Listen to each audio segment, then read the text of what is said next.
नमस्ते बच्चों। आज की हमारी जो कविता है भारत महिमा 10वीं हिंदी का पहला पाठ है ये। इसके बारे में आज हम पढ़ेंगे। भारत महिमा महाकवि जयशंकर प्रसाद की लिखी हुई कविता है। तो सबसे पहले हम कवि का परिचय पढ़ेंगे। छायावाद के प्रमुख आधार स्तंभ महाकवि जयशंकर प्रसाद जी का जन्म 1890 में वाराणसी के सराय गोवर्धन में हुआ था। प्रसाद जी बहुमुखी प्रतिभा के धनी थे। उन्होंने साहित्य की काव्य, कहानी, नाटक, उपन्यास, निबंध आदि विधाओं में लेखन किया है। उन्होंने संपूर्ण साहित्य के माध्यम से भारतीय संस्कृति एवं उसके गौरवशाली अतीत को अभिव्यक्त किया है। प्रसाद जी की प्रमुख कृतियां हैं झरना, आंसू, लहर आदि इनकी काव्य रचना है। महाकाव्य इन्होंने लिखा है कामायनी। ऐतिहासिक नाटक में लिखा है इन्होंने स्कंदगुप्त, चंद्रगुप्त, ध्रुव स्वामिनी। और इनके कहानी संग्रह हैं प्रतिध्वनि, आकाशदीप, इंद्रजाल आदि। उपन्यास है कंकाल, तितली और इरावती। प्रसाद जी जो है छायावादी कवि हैं। छायावादी कवियों की ये विशेषताएं होती हैं कि वो प्रकृति के माध्यम से देश प्रेम व मानवीय गुणों का बखान करते हैं। छायावादी कविता की ये भी विशेषता होती है कि वे प्रकृति का मानवीकरण करके उनका वर्णन करते हैं और आधुनिक काव्य में उनके इन्हीं गुणों को दर्शाया गया है। अब हम देखेंगे इस कविता की प्रस्तावना। प्रस्तुत कविता के द्वारा कवि जयशंकर प्रसाद जी ने भारत के गौरवशाली अतीत का बहुत ही सुंदर वर्णन किया है। प्रस्तुत कविता भारतीयों के मन में अपने देश के प्रति प्रेम व आदर का भाव निर्मित करती है। इस कविता द्वारा कवि ने हमें त्याग, देश प्रेम एवं देश पर अपना सर्वस्व न्यौछावर करने के लिए प्रेरित किया है। हाँ तो बच्चों, अब हम भारत महिमा कविता पढ़ेंगे और उसके कठिन शब्दों के साथ उसका सरल भावार्थ भी देखेंगे। हिमालय के आंगन में उसे किरणों का दे उपहार, उषा ने हंस अभिनंदन किया और पहनाया हीरक हार। उषा मतलब प्रातःकालीन समय, अभिनंदन मतलब स्वागत करना और हीरक हार मतलब हीरे का हार। हमारा जो हिमालय पर्वत है यह बर्फ से ढका हुआ है। तो कवि इसमें जो है हमारे भारत देश की महिमा का वर्णन करते हुए बताते हैं कि जब सूरज की किरणें उदित होती हैं तो सबसे पहली किरण जो है हिमालय की चोटियों पर पड़ती है। तो ऐसा प्रतीत होता है कि उषा ने हिमालय के आंगन में किरणों का उपहार दिया। उपहार मतलब भेंट दिया, गिफ्ट दिया और हंस करके स्वागत कर रही है। हमारे देश का जो है हंस करके स्वागत कर रही है और हीरे का हार पहना है। जगे हम लगे जगाने, विश्व लोक में फैला फिर आलोक, व्योम तम पुंज हुआ तब नष्ट, अखिल संस्कृति हो उठी अशोक। विश्व मतलब संसार, लोक मतलब भी संसार होता है। आलोक का तात्पर्य होता है प्रकाश। व्योम तम मतलब व्योम माने आकाश, तम मतलब अंधकार, पुंज मतलब समूह, अखिल मतलब संपूर्ण, संस्कृति का तात्पर्य है संसार या सृष्टि। अशोक शोक से रहित मतलब आनंदित हो जाना। अब हम इसका अर्थ देखेंगे। जब जगे हम लगे जगाने विश्व, हम खुद जग गए और पूरे विश्व को, पूरे संसार को हमने जगा दिया। पूरे संसार में फिर से प्रकाश फैल गया। व्योम तम पुंज हुआ तम नष्ट, अंधेरे का आकाश जो है, आकाश में छाया हुआ पूरा अंधेरे का समूह समाप्त हो गया। संपूर्ण सृष्टि जो है शोक से रहित हो गई।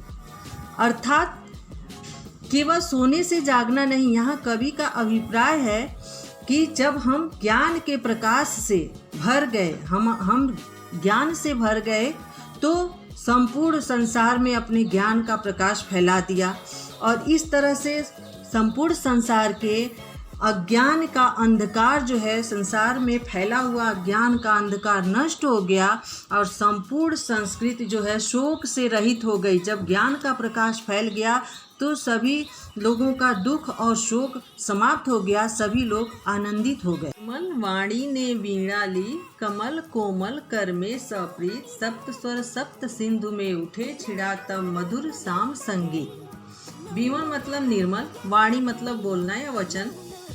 वीणा एक संगीत का यंत्र है। कमल फूल का नाम है।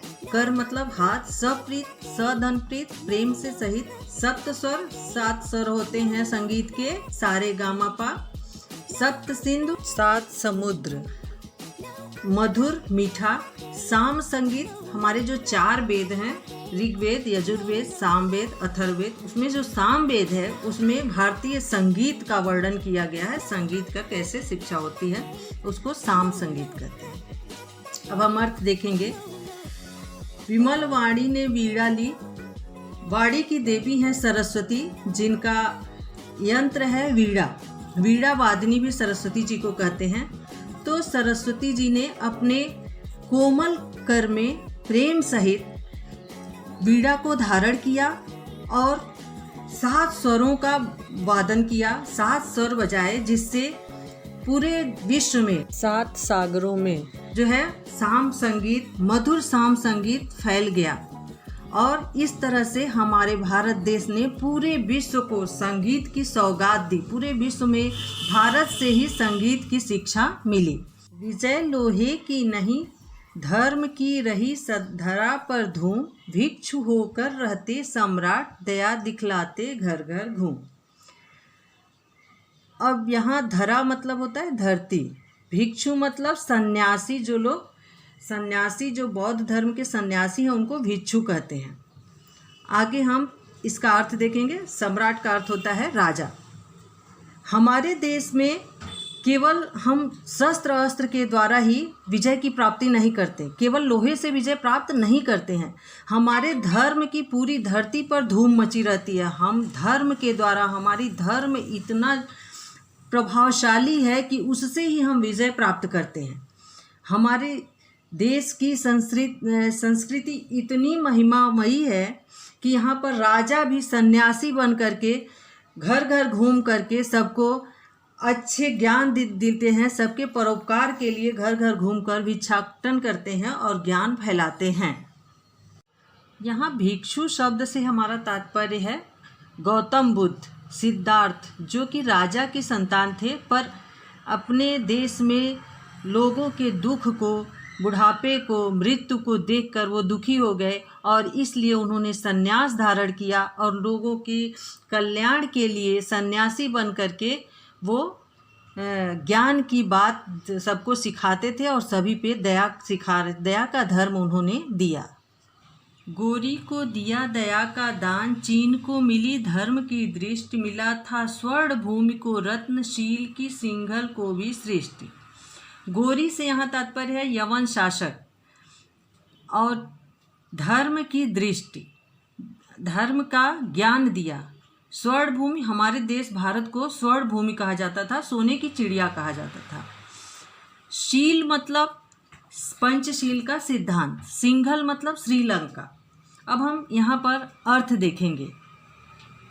हमारे देश में जो है यवन शासक ने आक्रमण किया तो उनको जो है हमारे देश के राजा ने युद्ध में पराजित किया, चंद्रगुप्त मौर्य ने, और उनको जो है मृत्यु का दंड न दे करके उनको जीवन दान दे दिया। ऐसी महान संस्कृति है हमारी। चीन को धर्म की दृष्टि हमारे यहाँ से ही मिली। चीन, जापान आदि देश जो है हमारे बौद्ध धर्म से प्रभावित होकर के और उसी धर्म को मानने लगे और उसी धर्म को आगे बढ़ाया।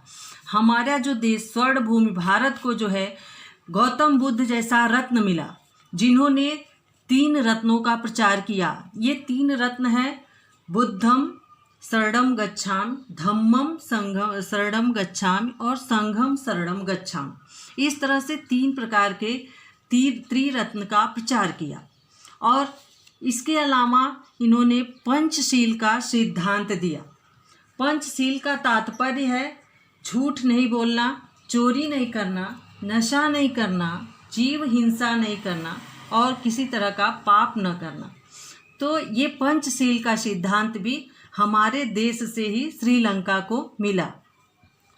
किसी का हमने छीना नहीं, प्रकृति का रहा पालना यहीं। हमारी जन्मभूमि थी यही, कहीं से हम आए थे नहीं।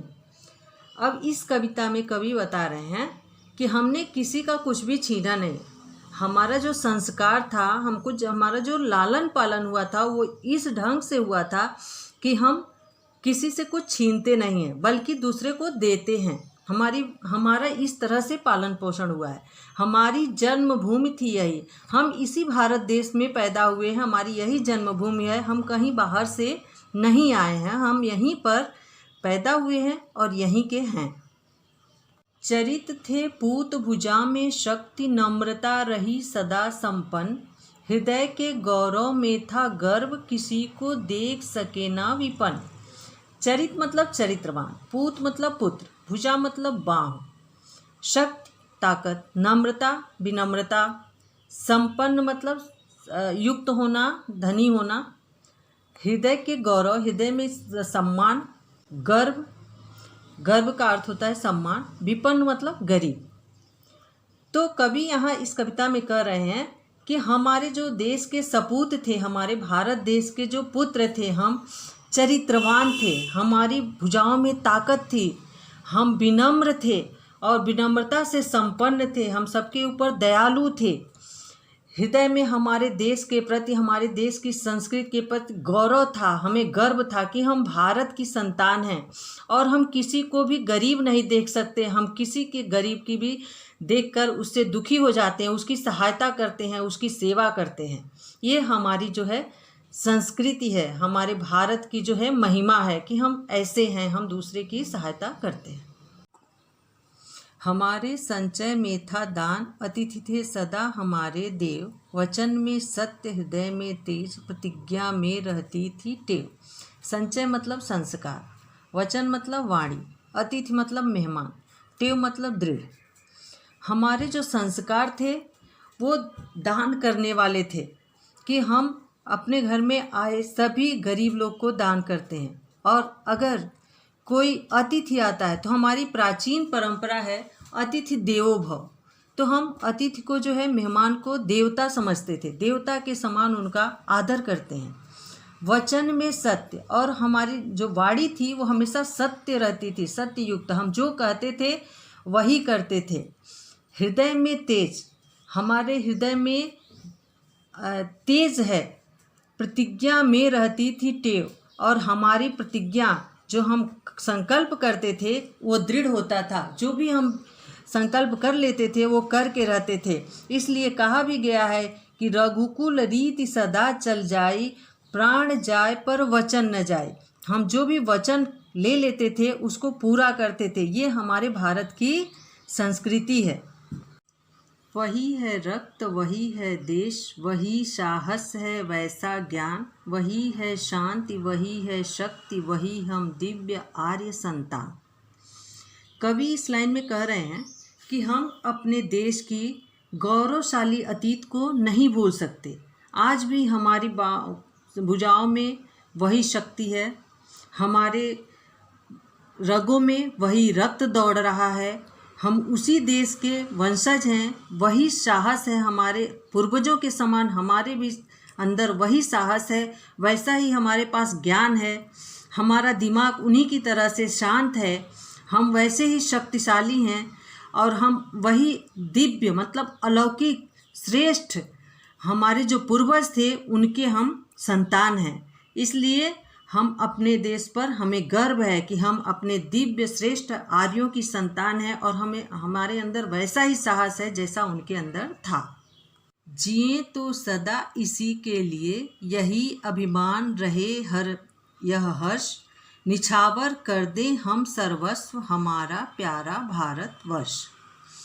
कवि कह रहे हैं कि हम अगर जिएंगे तो अपने इसी देश के लिए जिएंगे, इसी के लिए हमें जीना है, इसलिए हमें अपने देश पर अभिमान है, हमें खुशी है कि हम अपने देश के लिए जी रहे हैं।